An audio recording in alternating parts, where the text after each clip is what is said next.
Perkenalkan, nama saya Nyoman Rendy Gunawan, NPM 2331613, kelas TK23B, mata kuliah Fisika, dosen pengampu Miss Novia Utami Putri, ST, MMMT. Di sini saya akan menjelaskan tentang besaran dan turunan.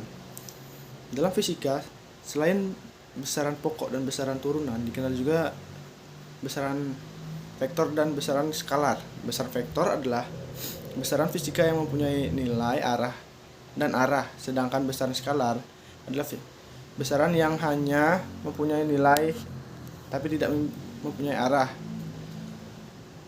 Besaran vektor antara lain berpindah, kecepatan, gaya, tekanan, medan magnet, dan momentum. Besaran-besaran tersebut selalu dapat dikaitkan dengan arah kemana vektor itu bekerja.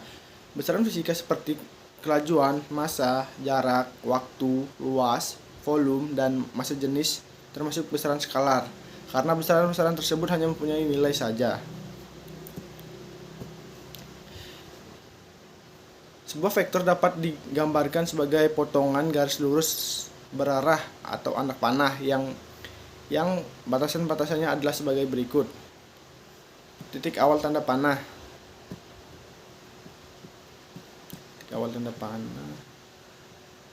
Titik awal tanda panah adalah titik tangkap vektor. Titik tangkap vektor artinya titik kedudukan tempat vektor itu mulai bekerja. Yang kedua, panjang tanda panah. Panah menyatakan nilai atau besaran vektor. Vektor yang lebih besar digambarkan dengan anak panah yang lebih panjang. Begitu juga sebaliknya, vektor yang lebih kecil digambarkan dengan anak panah yang lebih pendek. Nilai atau besar vektor diberi notasi dengan huruf yang sama dengan vektor yang bersangkutan tetapi tanpa tanda anak panah di atasnya atau tidak dicetak tebal, atau sama dengan notasi vektor tetapi di dalam tanda harga mutlak. Misalnya besar vektor adalah AB atau dalam kurung AB. Yang ketiga, arah anak panah menggambarkan vektor. Untuk ini biasanya digunakan istilah arah ke kanan, ke kiri, kotak, ke arah dengan simbol kotak, arah ke bawah, tegak lurus bidang gambar menuju pembaca, dan arah tegak lurus bidang dengan menjauh pembaca pada bidang kartesian. Arah vektor dinyatakan dengan sudut yang diapit oleh vektor itu dengan sumbu X positif. Sudut yang berputar searah jarum jam diberi tanda negatif, dan sudut yang berputar berlawanan arah jarum jam diberi tanda positif. Garis panjang vektor disebut garis kerja vektor. Misalnya garis 1 untuk kepentingan operasional vektor, misalnya penjumlahan, selisih, dan sebagainya. Titik tangkap vektor dapat dipindahkan tetapi dengan tidak mengubah panjang dan arah vektor. Operasi vektor. Setiap hari kita tidak pernah lepas dari yang namanya ukuran. Mulai dari ukuran pakaian yang dikenakan, ukuran sepatu, hingga ukuran jarak tempuh dari waktu tempuh kita perlukan. Hampir setiap saat kita selalu mencari patokan dalam menentukan suatu ukuran. Karena hal tersebut sangat penting dan bahkan dapat menentukan pola hidup dan hubungan kita. Dalam ilmu fisika, kita kenal istilah besaran yang hanya memiliki nilai saja, dan besaran yang memiliki nilai dan arah. Misal, tinggi badan seseorang hanya memiliki nilai saja, sedangkan kecepatan mobil di jalan tol memiliki nilai dan arah tentu.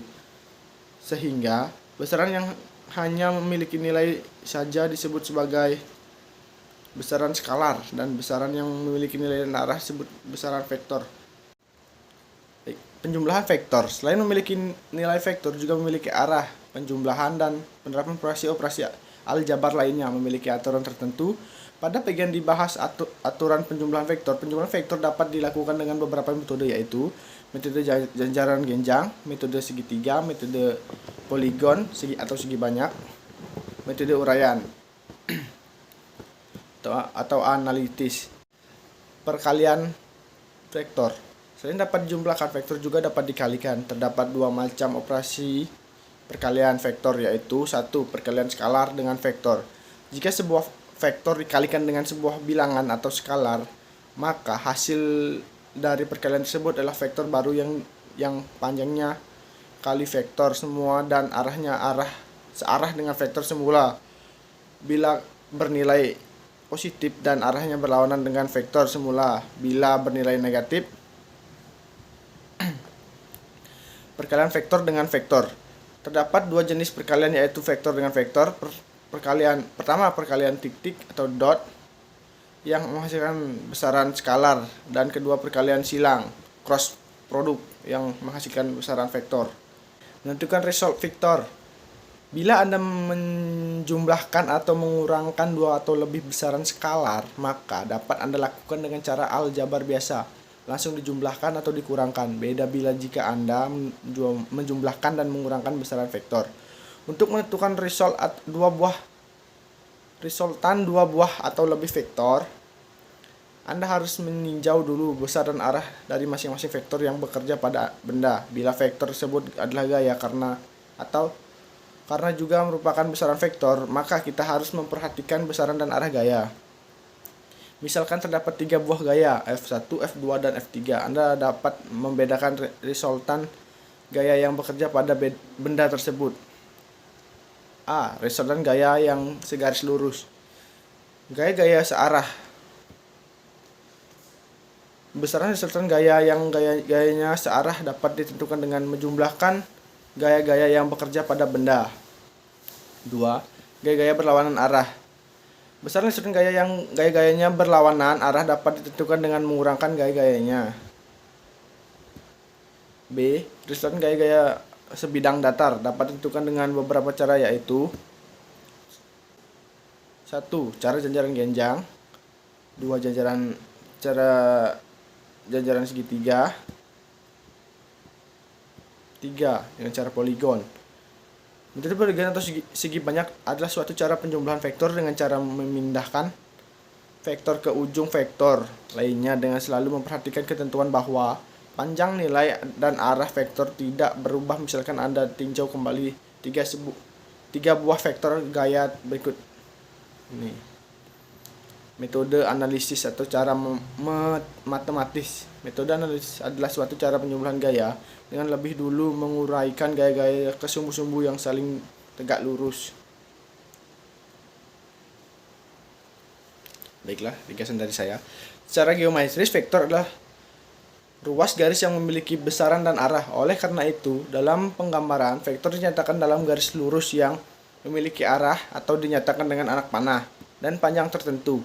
Karena memiliki arah, maka vektor dapat memiliki sudut terhadap suatu acuan tertentu, sehingga dengan demikian nilai vektor sangat dipengaruhi oleh besar sudut yang menjadi acuannya. Vektor dapat diuraikan menjadi komponen-komponennya berdasarkan koordinat Kartesian. Beberapa vektor yang memiliki titik tangkap yang sama akan memiliki resultan vektor. Resultan vektor ini pun nilainya tergantung dari sudut yang diapit oleh beberapa vektor penyusunnya. Result vektor dapat diperoleh dengan beberapa metode, yakni segitiga, jajaran genjang, poligon, dan metode analisis. Baiklah, tadi adalah presentasi dari saya. Saya ucapkan terima kasih dan thank you.